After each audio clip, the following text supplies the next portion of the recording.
Luc chapitre 15, à partir du verset 11. Alléluia. Je pense qu'on va avoir des retours aussi, des témoignages de guérison. Quand vous êtes guéri comme ça, par la prière, par le Seigneur, c'est bien de le faire remonter et de partager votre témoignage, parce qu'il y a d'autres gens qui luttent pour saisir la guérison et ça va les aider. Donc faites remonter les témoignages, parce qu'il y en a, on les entend, et tout le monde ne les entend pas. Une petite chose aussi par rapport à la Sainte Seine, qu'on a appris tout à l'heure, on a parlé sur la guérison, il y en a qui sont venus avec foi. Quand tu vas au médecin, par exemple, qui te prescrit un médicament, quand tu prends un médicament, est-ce que tu es guéri instantanément? C'est rare. Il n'y a aucun médicament qui te guérit instantanément. Des fois, tu prends un traitement pendant des mois et ça s'améliore. Des fois, au bout de quelques prises, ça commence à s'améliorer. Mais tu ne dis pas, ah ouais, j'ai pris le médicament, au bout de 3 jours, il ne se passe rien, ouais, ça ne vaut rien, j'arrête. Mais tu sais quoi, des fois, le chrétien fait ça. Il croit, il reçoit dans la foi. Mais Jésus dit, quand vous avez demandé quelque chose, croyez que vous l'avez reçu. Amen. Et vous le verrez s'accomplir. Donc c'est important que tu ne laisses pas, voilà, ça s'est vécu là, et puis demain, je vais penser autrement. Demain, je vais me réveiller, je ressens les mêmes symptômes, je me dis, ah ben ça ne sert à rien. Ah mais j'ai rien reçu. Si tu fais ça, c'est comme si tu enlevais la semence que tu avais reçue et que tu la jettes. C'est exactement comme si tu avais pris un médicament et que tu le recraches, ou que tu arrêtes de prendre le traitement. Tu dois croire et tu dois persévérer dans la foi. Souvent, le chrétien est trop passif. Souvent, le chrétien fait dépendre de la foi de quelqu'un d'autre sa guérison. Je vais demander à l'homme et à la femme de Dieu de prier pour moi et je serai guéri. Amen. Je dirais que ça marche quand tu es jeune chrétien et que tes jours sont comptés. C'est à ça que ça sert. Ça sert pour que des gens t'aident dans une foi que tu n'as pas encore. Mais c'est exactement la même chose si tu avais besoin du pasteur pour être sûr que tes péchés soient pardonnés toutes les semaines. Mais exactement, c'est ce qui se fait dans l'église catholique.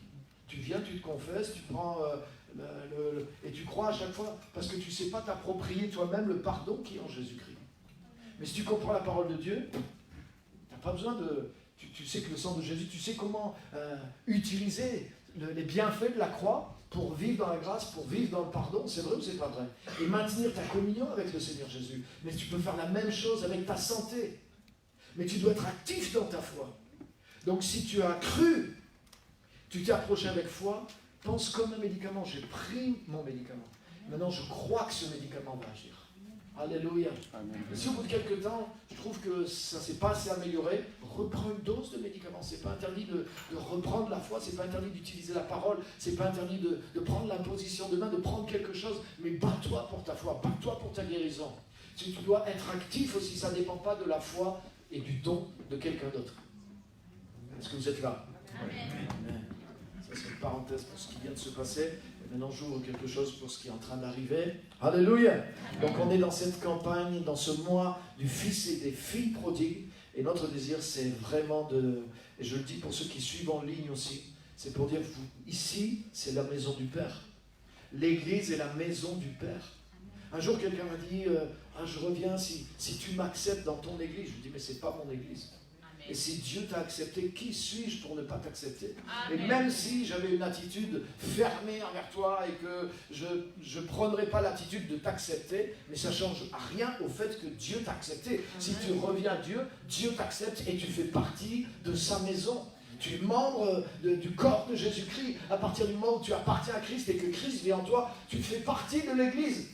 Qu'on t'aime ou qu'on t'aime pas, qu'on t'apprécie ou qu'on t'apprécie pas, que toi-même tu sois agréable ou pas agréable, tu fais quand même partie de la construction. Alléluia. Amen. Et je vais te dire, toi qui étais et qui es plus présent dans la communion, mais je voudrais te dire sois le bienvenu. Et je voudrais te dire, on ne va pas te demander des comptes, on ne va pas te demander pourquoi tu n'es pas là. On voudrait juste te dire que ta place est vide. Et le vide n'est pas simplement à l'endroit où tu étais, mais il y a un vide aussi dans ta vie qui vient de ce que Dieu voudrait remplir pendant que tu prends cette place. Amen. Et c'est dans ton intérêt, c'est dans ton but que tu as besoin d'être là. Alléluia. Amen. Personnellement, je suis béni par la place que je prends dans mon rôle et dans le corps de Christ. Et je sais que tu as besoin de prendre cette place pour être béni aussi. Et nous le savons. Et c'est pour ça que pendant ce mois, d'une manière spéciale, ces portes ouvertes, ces cœurs ouverts, et on veut que tu reviennes, on veut que tu puisses revenir, toi, ta maison, ta famille, et on va chacun de nous être ces pères du fils prodigue, ces mères des filles prodigues, pour que les enfants puissent revenir à la maison, reprendre leur place, reprendre le chemin et retrouver la bénédiction, la grâce qu'ils avaient. Alléluia. Que le Seigneur lui-même te donne la nostalgie de la maison. Quand le fils prodigue était loin, il a dit, mais combien d'ouvriers chez mon père? Même pas les enfants, les ouvriers, ils ont du pain en abondance. Et moi ici, je suis en train de souffrir. La vie chrétienne est une vie de combat, c'est une vie difficile. Mais il y a une chose plus dure et plus difficile que la vie chrétienne, c'est sortir de la vie chrétienne. Ah, ça, je te garantis. En fait, c'est ça le truc. C'est que si tu dis, oh, c'est trop dur d'être chrétien, j'en ai marre, il y a trop d'exigences, c'est difficile, je vais prendre des vacances, je vais me relâcher un peu. Mais tu tombes dans quelque chose qui est plus dur encore. Moi, si je pouvais me la couler douce, comme Balou dans le livre de la jungle, ça me plairait aussi, hein. Mais c'est pas réel. Ça n'existe pas. Il y a la guerre autour de nous. Le monde est comme ça. Si tu ne te bats pas pour avancer, tu recules. Donc j'ai compris que je devais me battre pour avancer. Et j'essaie de le faire de mieux en mieux. Alléluia. Et c'est ce que je voudrais te dire. Je voudrais te dire, tu es le bienvenu à la maison. Vous êtes les bienvenus à la maison. Et reprends ta place. Reprends le bon combat de la foi. Dieu va t'aider. Dieu va t'aider à vaincre les choses qui peut-être ont commencé à gagner du terrain sur toi. Et c'est tellement plus facile dans la communion des saints. C'est tellement plus facile dans la communion du Saint-Esprit avec une parole. Quand je vois le témoignage qu'on a entendu, hein, comment en 12 heures depuis hier et au travers d'un culte ce matin, tu as saisi quelque chose qui te ronge depuis des années. Quelque chose qui est très difficile et qui humainement est impossible à pardonner. Mais tu l'as fait, que Dieu soit loué. Mais c'est des choses qui arrivent aussi dans la maison. C'est des choses qui sont dans la maison du Père. Donc c'est plus facile dans la maison du Père. Le combat dans la maison du Père est plus facile que tous les combats qui vont arriver si tu restes à l'extérieur. Donc sois le bienvenu, tu es chez toi, tu as ta place, reprends ta place et comme dit Paul, oublions ce qui est en arrière et on se porte vers ce qui est en avant. Parce que ce qu'on désire, c'est que tu progresses et qu'on progresse tous ensemble. Alléluia. Amen. Alléluia. Vous savez, ce que je vous demande, si un jour je suis celui qui est derrière, venez me chercher. Si un jour j'ai fait ce qu'il ne faut pas, venez pas me chercher à coup de bâton en me disant ouais, toi le pasteur, tu nous as dit ça, et maintenant regarde, j'ai fait le contraire. Ça ne m'aidera pas à revenir. Même si j'ai fait le contraire de ce que j'aurais dû. Mais venez avec grâce, venez m'aider. Rappelle-toi, tu nous as bénis, et maintenant regarde-toi. Tu as besoin, mais on va t'aider, tu peux remonter ça, t'inquiète pas, tu peux vaincre la honte. Il y a des moyens pour t'en sortir. On veut t'aider, on veut être tes amis. Je ne suis pas infaillible. Amen. Aujourd'hui, j'essaie d'être un père pour les fils prodigues. Peut-être demain, je serai un fils prodigue qui aura besoin d'un père ou d'une mère. Non, mais c'est vrai. Personne n'est un surhomme dans le corps de Christ. Le seul surhomme, c'est Jésus. Et il a donné sa vie, non pas pour dire regardez, je suis meilleur que vous, mais pour nous dire au plus bas où vous êtes, je veux vous ramener là où je suis. Amen. Donc soyons dans cet esprit les uns envers les autres et envers ceux qu'on n'a pas vu depuis longtemps ou qui ont quitté la communion. Amen. Amen. Donc c'est ça l'esprit de ce mois, l'esprit qu'on va porter, l'esprit qu'on va véhiculer. On prie pour ça. Et c'est pour ça même des personnes, peut-être vous avez essayé 10 fois de les ramener, ils ne sont pas revenus. Mais essayez cette 11e fois et cette 12e fois. Parce qu'il y a un esprit différent. Il y a une prière qui accompagne ce mois et on va croire ensemble que quelque chose va se briser dans l'atmosphère pour qu'il revienne. Le fils prodigue, il est resté loin du Père pendant des mois, mais pourtant un jour, quelque chose s'est brisé dans sa pensée. Et il a dit, il faut que je revienne. Et il a dit, il a eu la nostalgie de la maison du Père. Donc ce moment-là, il arrive aussi pour des gens. Alléluia. Amen. Alléluia. Amen. On va lire ensemble Luc chapitre 15, verset 11, c'est la parabole du fils prodigue, vous la connaissez. Il dit encore, Jésus dit encore, un homme avait 2 fils. Comme le disait Julien dans le chapitre 15, il y a 3 paraboles de ce qui est perdu. La première parabole, c'est une brebis sur 100. Une brebis, ça vaut une centaine d'euros. Peut-être 200 ou 300 euros maximum. Aujourd'hui. Et c'était le centième de ce qu'il avait. Il a été le chercher. Dans la deuxième parabole, c'est une femme qui a fait des économies d'années et d'années de travail. Et elle perd 10%. Elle perd une pièce d'argent sur 10. C'est pas juste une petite pièce, hein. Ça représente des années de travail, d'économie. Donc là, c'est plus que la valeur d'une brebis.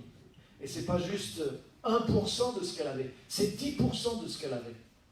Donc c'est comme si Dieu voulait nous montrer, mais la valeur que chaque personne a pour moi, c'est quelque chose de tellement important. Pour 1%, le berger il s'est dérangé. Pour 10%, la femme, qu'est-ce qu'elle a fait? Elle a allumé la lumière. Elle a fait un autre effort. C'est-à-dire que je ne veux pas juste le faire par devoir, mais je veux allumer la lumière. Je veux le faire à la lumière du Saint-Esprit. Je veux le faire avec le cœur de Dieu. Je veux le faire avec la compassion de Jésus à l'intérieur de moi. Elle a allumé la lumière et elle a balayé avec soin. Et elle a demandé à ses voisins, à ses voisines même. Elle a dit même tout seul, c'est-à-dire qu'elle s'est dit, je ne vais pas essayer de le faire. Des fois, on se décharge, on dit, ah ouais, j'essaye, ouais, je vais... Ah ben, j'ai appelé, il n'y avait personne, ça y est, tu vois ce que je veux dire. Non, elle ne s'est pas dit, je vais juste... Je veux le trouver vraiment. Je veux retrouver cette pièce. Donc, aidez-moi. Elle a mis la lumière, elle a balayé, elle a été chercher des gens. Elle a mis tous les moyens en œuvre parce que ça venait déjà plus profondément. Mais dans la troisième parabole, c'est pas une brebis sur 100. C'est pas ton gagne-pain. C'est pas le centième de ton gagne-pain comme pour un berger. C'est pas le 10e de tes économies. Mais c'est la moitié de tes enfants. Là, ça n'a rien à voir. Ça n'a rien à voir. Et tu sais que ce que Dieu veut nous dire? Il veut nous montrer la valeur qu'on a. Les autres ne voient pas toujours notre valeur. C'est pas très grave. Nous ne voyons pas toujours notre valeur. C'est déjà beaucoup plus embêtant pour nous. Mais Dieu voit toujours notre valeur. Et dans cette parabole, il y a un zoom. C'est comme si, ah oui, la brebis, c'est moi. C'est comme si tu es 1% de ce qui intéresse Dieu. La deuxième parabole, tu es 10% de ce qui intéresse Dieu. Et la troisième parabole, tu es 50% de ce qui appartient à Dieu, mais tu es de son sang, tu es de sa chair, tu es un fils, tu es une fille de la maison. Et c'est comme si au travers de ces paroles, Dieu veut nous aider à prendre conscience de qui on est pour lui. Alléluia. Quand on trouve notre valeur dans la manière dont Dieu nous voit, on est délivré, je vous dis les amis, de tellement et tellement et tellement de choses.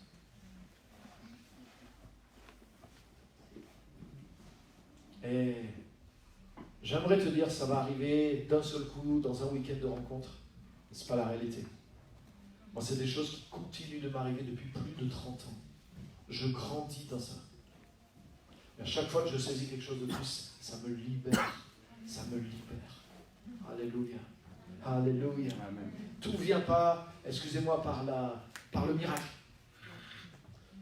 Toutes les délivrances ne sont pas instantanées et miraculeuses. Des fois, c'est des schémas de pensée qui sont profonds, dans tous les hommes aussi, et qui sont accentués par les événements, les circonstances de ta vie. Par exemple, dans ton témoignage. Si vous écoutez le témoignage de la pasteur Simone, par exemple, je dévoile rien de ce qu'elle a déjà prêché et dit. Elle a été abusée pendant son père pendant des années. Quand elle a eu le premier contact avec le christianisme et quand on lui a dit Dieu est un père, elle a dit mais moi je ne veux surtout pas un père. Donc elle s'est réfugiée dans les bras de Marie.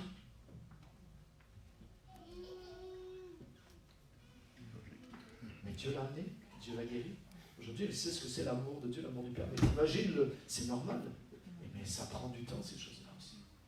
Mais je voudrais te dire, quand tu commences à découvrir le cœur de Dieu pour toi, quand tu commences à voir la valeur que tu as en Dieu, ça te libère. Et tu sais quoi, ça commence à te libérer de ce que pensent les autres aussi. Et tu peux dire, ouais, j'en ai besoin au niveau personnel, et c'est vrai, j'en ai besoin pour fonctionner en tant qu'homme, en tant que mari, en tant que femme, épouse, mère, professionnellement. Mais en tant que disciple de Jésus, tu as besoin de ça pour te libérer. Parce que le monde a une emprise sur nous, pas simplement dans le fait des péchés et des choses mauvaises qui sont dans ce monde, mais dans le politiquement correct qu'il y a dans le monde. Et être disciple de Jésus, c'est un moment, tu deviens un marginal. Même si tu es bien inséré dans la société, mais tu deviens bizarre pour bon nombre de gens. Et vivre vraiment, en fait, plus tu grandis dans la sagesse de Dieu, plus tu deviens fou aux yeux des gens. Donc si tu veux assumer cette folie, tu as besoin d'être délivré du regard que les autres ont sur toi. Et ce n'est pas toujours évident. Et c'est pour ça que tu as besoin de cette révélation de Dieu. Dieu veut te montrer la valeur que tu as à ses yeux. Dieu veut te montrer la valeur que tu as pour lui. Et dans les 3 cas, c'est quelque chose qui était perdu. Donc si tu as de la valeur, si tu as cette valeur pour Dieu, ça veut dire que tu sais quoi, dans les 3 paraboles, Dieu dit, je ne veux pas continuer tant que tu es perdu. C'est ça qu'il dit. Le berger, il a 99 brebis. Tu peux dire,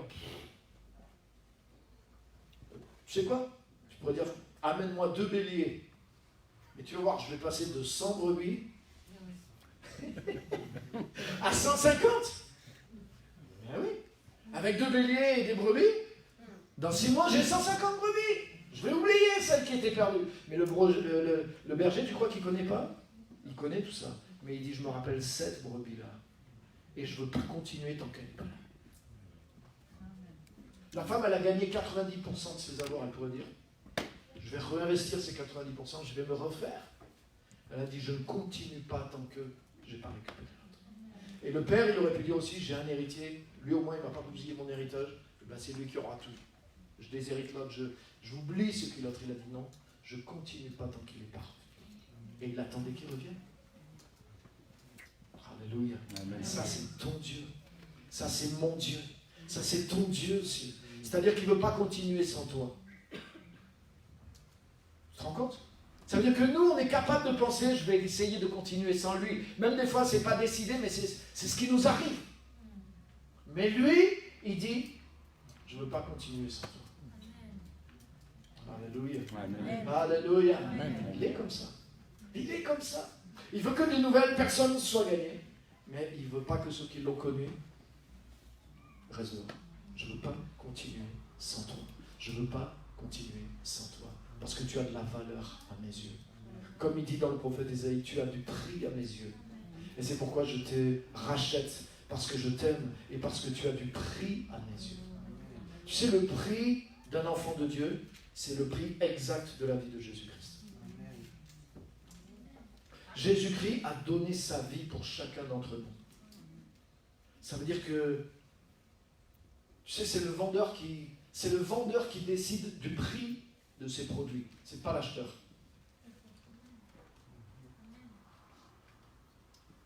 Donc ça veut dire qu'à partir du moment où Dieu t'a racheté, c'est pas à toi de décider de ta valeur. Je suis le qui livre, prêt à bondir au moindre OK Google.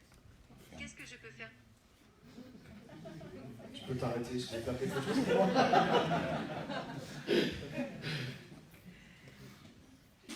Une fois que Dieu t'a racheté, tu n'as pas le droit de décider de ta valeur. Dieu a fixé un prix pour toi. Dieu a échangé la vie de son Fils pour la tienne. Ça veut dire que Dieu a placé la valeur du prix de Jésus-Christ sur ma tête et sur ta tête. Ça veut dire que tant que tu es chrétien, même si tu barbotes en tant que chrétien, même si tu as l'impression de ne pas faire grand-chose en tant que chrétien, tu es enfant de Dieu. Le prix que Dieu a mis sur toi, c'est la valeur même de son Fils Jésus. Il y a des dizaines de versets dans la Bible qui disent ça. Par exemple, Jésus dit à ses disciples, « Comme le Père m'a aimé, moi aussi je vous ai aimé. » Comme, il ne dit pas 80%. Comme le Père m'a aimé, moi aussi je vous ai aimé. Demeurez dans mon amour. C'est extraordinaire. Et honnêtement, il faut de la foi pour le croire. Moi, quand je me regarde, tel que je suis, pourtant je suis super. Demande à ma femme. Ça va la faute. Moi j'ai négocié pour qu'elle fasse ça pendant 15 ans. Ça va me coûter cher après, mais bon, elle l'a fait. Je vais le faire, j'ai dit, bon, à ce moment-là, chérie, t'en rappelles, on a répété tout, il faut que l'applaudisse. Bon, tu sors ta liste. Ça a marché. Ouh. Mais moi, je me connais un peu de l'intérieur aussi. Donc j'ai besoin de foi. J'ai besoin de foi. Dire Dieu même, pourquoi pas. Mais dire, Dieu a mis la valeur sur moi de celle qui est en Jésus-Christ, c'est une révélation. Il faut de la foi pour croire ça. Mais j'apprends à le croire. J'apprends à le croire. Alléluia. Dieu a tellement aimé le monde qu'il a donné son Fils unique, afin que quiconque... On dit, ah, Dieu a fait ça pour le monde entier. Ah bah oui, ça valait le coup parce qu'il y a des milliards de gens. Mais ça passe du monde à un quiconque. Et ce quiconque, c'est toi et c'est moi. Afin que quiconque croit en lui. Donc ça veut dire qu'il a mis le prix, pas sur une masse simplement, mais sur chaque individu. Et sur chacun de nous. Alléluia. Le prix de notre achat, c'est Jésus. Ça veut dire que notre valeur égale celle de la vie et de la mort de Jésus-Christ. Et c'est ce qui fait que je ne vais pas faire n'importe quoi avec ma vie.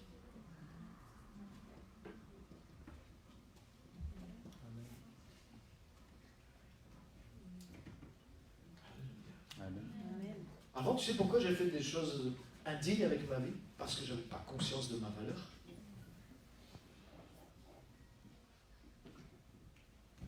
Personne ne va mettre 1000 € pour acheter un Coca-Cola. Mais si tu arrives dans le pays, quelqu'un arrive dans le pays, il a 1000 €. Admettons, tu arrives d'Afrique, tu vois le franc CFA, et puis on te donne un billet, tu as 1000 €, et tu crois que c'est 1000 CFA. Et je te dis, ah, un Coca, ah, c'est l'équivalent de 1000 CFA. Ah, tu lui donnes tes 1000 €. Moi, je te dis rien, parce que je suis un arnaqueur.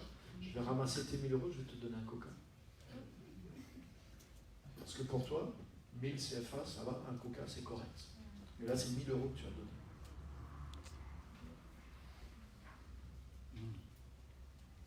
Avant, je ne connaissais pas ma valeur. Donc j'ai échangé ma vie pour des choses qui n'avaient aucune valeur.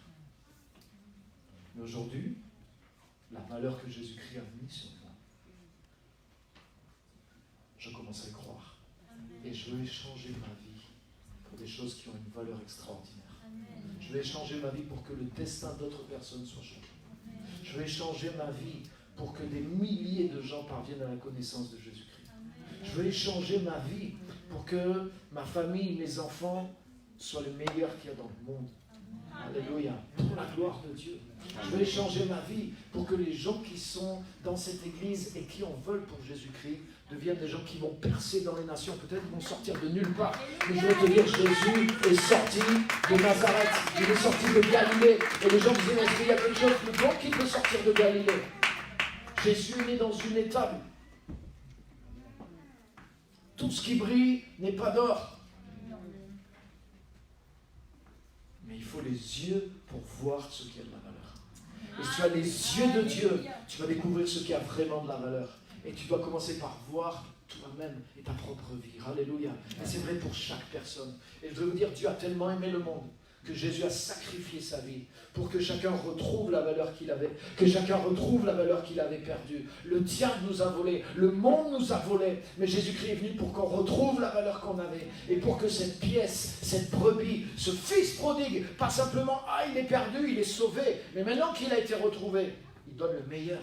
Tu sais, la brebis qui a failli être mangée, qui s'est retrouvée peut-être coincée dans les épines, qui a passé des nuits dehors toute seule et qui a vu les loups tourner, peut-être qui s'est fait un peu agresser et bouffer, le jour où elle redevient dans le troupeau, elle a envie de dire, mais moi je vais aider les autres qui ont envie d'aller faire des tours dehors pour les protéger, pour les garder, pour les faire grandir. Alléluia.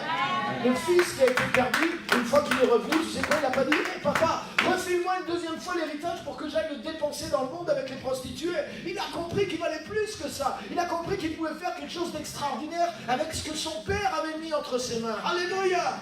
Alléluia. Et des fois, tu as besoin d'aller faire un tour dehors parce que tu es aveuglé.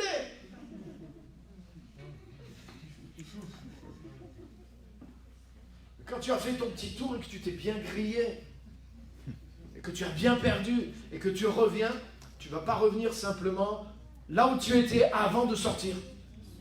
Mais tu vas être meilleur, tu vas être plus grand, tu vas être plus fort et tu vas aider les autres, tu vas être une bénédiction pour les autres. Alléluia. Amen. Alléluia. Parce que tu sais ce que tu vaux maintenant. Alléluia. Merci Jésus. Et j'avais d'autres choses à vous dire, mais je n'ai pas le temps de tout vous dire. Mais je voudrais juste vous mettre simplement ça à cœur. Saisis le cœur de Dieu pour toi. Et saisis le cœur de Dieu pour toute personne sur la terre. Tu n'as pas besoin de le mettre dans une case pour décider de la valeur qu'il a. Ça, c'est ce que les gens font. Ah, t'es quoi? Alors, il y a des gens, chacun a son système de cases, quoi, pour évaluer les autres. Mais tout ça, c'est faux. Quand tu deviens enfant de Dieu, la seule case pour évaluer les autres, c'est le sang de Jésus-Christ. C'est-à-dire que cette personne, Jésus a donné sa vie pour elle comme pour moi. Et c'est pour ça, Paul dit, nous connaissons plus personne selon la chair. Que tu sois patron, que tu sois ce que j'aimais avant, que tu sois ce que j'aimais pas avant, ça n'a aucune importance pour moi. Que tu sois un grand apôtre, que tu sois un chrétien qui se plante tous les 3 mois, qui revient dans le monde, ça ne change rien pour moi. Tu vaux le prix du sang de Jésus. Et tu retrouveras ta valeur quand tu prendras pleinement la place que le sang de Jésus a acquis pour toi. C'est là que tu vas fleurir. Tu as besoin de te planter là, dans la place que Jésus a acquis pour toi au travers de sa mort et de son sang. Il n'y a pas d'autre lieu, il n'y a pas d'autre endroit. Il n'y a pas d'autre endroit où tes racines vont trouver la vie, où tu vas fleurir et porter du fruit. Alléluia. Et cette place, elle est là. Cette place, elle est pour moi, cette place, elle est pour toi, cette place, elle est pour quiconque. Il y a suffisamment de place dans le cœur de Dieu. La Bible dit que Jésus-Christ a donné sa vie pour les péchés du monde entier. Il a aimé le monde entier, afin que quiconque croit en lui, quiconque se plante en lui, quiconque réalise, quiconque veut recevoir et veut grandir dans cet héritage, il y a une place. Si le cœur de Dieu était un grand terrain, eh bien, il y a une place pour que chaque arbre se plante et puisse constituer une grande forêt. Et il y a une place avec ton nom dans le cœur de Dieu, dans l'héritage que Dieu a donné en Jésus-Christ. Et le désir de Dieu, le désir des chrétiens, le désir de l'Église, c'est que tu t'enracines, que tu te plantes dans cette place qui a été prévue pour toi. Alléluia. Alléluia. Amen. Je veux te dire, tu as la valeur de Jésus. Pour Dieu, tu as la valeur du sacrifice de Jésus. Et pour nous, enfants de Dieu, chaque personne, quels que soient les critères humains avec lesquels on le perçoit en premier, l'homme regarde à l'apparence, mais Dieu regarde au cœur. Et Dieu ne voit pas l'humanité comme on la voit. Quand Jésus vit les foules, il les vit comme des brebis sans berger. Tu sais, parmi eux, il y avait des méchants. C'était les foules, c'était tout le monde. Mais eux, il les a vus comme des brebis sans berger. Il a dit, je ne suis pas venu pour juger le monde. Le monde est déjà sous la condamnation. Il a besoin d'être sauvé. Notre message, notre attitude, notre cœur, ce n'est pas pour rajouter la condamnation, elle est déjà là. Il n'y a pas besoin de message pour condamner le monde. Le monde est déjà, il est sous une condamnation. Ce que le monde a besoin et ce que Dieu a envoyé dans le monde, c'est un ministère de réconciliation, un ministère de salut. Alléluia. Alléluia. Et l'Église, les amis, ce n'est pas un bateau de plaisance. C'est un bateau de sauvetage. Pour aller récupérer ceux qui sont en train de se noyer dans l'eau. Donc même si c'est cool d'être à bord, même s'il y a des bons restaurants, de la bonne musique, et on ne peut pas faire que ça, alors qu'il y a des gens dehors qui sont dans l'eau. On va les récupérer, on va les aider à être avec nous. Alléluia. Et à profiter de ce qu'il y a dans le bateau aussi, pour qu'ils se restaurent et qu'ils aillent de l'avant. Et ce bateau-là, il grossit au fur et à mesure que les gens montent dedans, il ne peut pas faire couler. Il y aura à manger pour tout le monde, même s'il y a 10 fois plus de personnes qui montent à bord. C'est le bateau de Dieu. Alléluia. On va se lever, on va terminer par la prière. Je voudrais vraiment laisser quelque chose sur votre cœur. L'amour de Dieu pour toi et l'amour de Dieu pour les autres à travers de toi, à travers de ce message. Amen. Merci Jésus. Alléluia. Alléluia. Seigneur, merci. Merci pour ce que tu es. Merci pour ce que tu as dans ton cœur. Merci pour cet amour extraordinaire que tu as pour la brebis, la pièce perdue, le Fils. Seigneur, c'est pour nous montrer ce qu'il y a au fond de toi, de plus en plus grand. Et Seigneur, c'est plus grand même qu'un père pour un de ses fils. Le zoom continue jusqu'à la grandeur de ton cœur, jusqu'à la croix, Seigneur. Et je te remercie parce que chacun de nous est contenu dans la croix. Personne n'est exclu de la croix. Il n'y a aucun être humain qui est exclu de la croix. Il n'y a aucun être humain qui n'a pas été visé, prévu par Dieu et pourvu par Dieu. À la montagne de l'Éternel, il a été pourvu. Dieu s'est pourvu lui-même du sacrifice qui est suffisant, qui était nécessaire, mais qui est suffisant pour le salut, la guérison de toute l'humanité. Seigneur, je te rends grâce pour ça. Aide-nous à être porteurs de cet amour, de cette flamme, comme la femme qui cherchait la pièce, qu'on allume la lumière, et qu'avec cette lumière, on éclaire, on touche, on réchauffe les personnes au nom de Jésus. Parce que tu es un Dieu bon, un Dieu extraordinaire. Alléluia. Alléluia. S'il y a quelqu'un ici, si tu es là dans cette salle, tu ne connais pas vraiment Jésus, tu n'es pas vraiment né de lui, tu n'es pas devenu un enfant de Dieu, je voudrais que tu puisses venir devant, que que tu viennes recevoir Christ, donner ta vie à Jésus-Christ. Ou si tu étais un fils de la maison de Dieu et tu es reparti loin de Dieu, tu as comme perdu ce que tu avais et tu veux revenir à Jésus, tu veux revenir, redonner ta vie réellement à Jésus parce que tu as repris ta vie. Je voudrais que tu viennes devant aussi. Je ne veux pas t'exposer, je ne veux pas te demander de te repentir devant l'église, pas du tout. Je voudrais juste que tu viennes devant Dieu. Viens pour recevoir Jésus, viens pour naître de nouveau. Ou reviens à Jésus, reviens de ton cœur, je voudrais que tu viennes devant. Et je voudrais juste qu'on prie ensemble pour que tu sois touché personnellement et que tu fasses vraiment ce pas de foi aujourd'hui de venir à Jésus, de devenir un enfant de Dieu ou de reprendre ta place d'enfant de Dieu. Alléluia. C'est dans l'amour de Dieu que tu rentres, c'est dans la grâce de Dieu. Est-ce qu'il y a une personne ce matin qui est là, qui veut revenir? Viens simplement. Pas te gêner, juste que tu viennes recevoir Jésus. Je voudrais que tu viennes. Viens simplement devant et on va prier. Alléluia. S'il y a quelques personnes, viens juste. Viens juste devant. Je voudrais prier avec toi. Alléluia. Ne crains rien. S'il y a une seule personne même, viens recevoir Christ dans ta vie si tu ne l'as jamais reçu. Alléluia. Amen. S'il n'y a personne, on va terminer par la prière. Si tu hésites, vite, dépêche-toi. Amen. Je termine par la prière.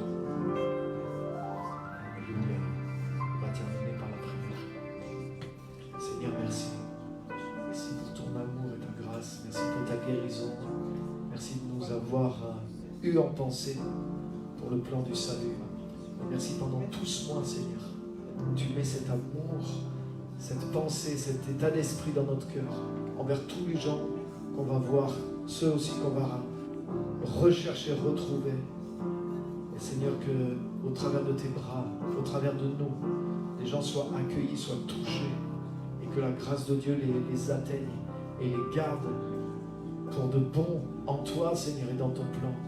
Merci, Seigneur, de nous bénir de cette onction, de cet amour de Dieu et de cette grâce. Merci pour la valeur que nous avons à tes yeux. Merci de tout ce que tu es en train de faire. À toi l'honneur et la louange. Amen. Amen. Merci pour qui tu es. Alléluia.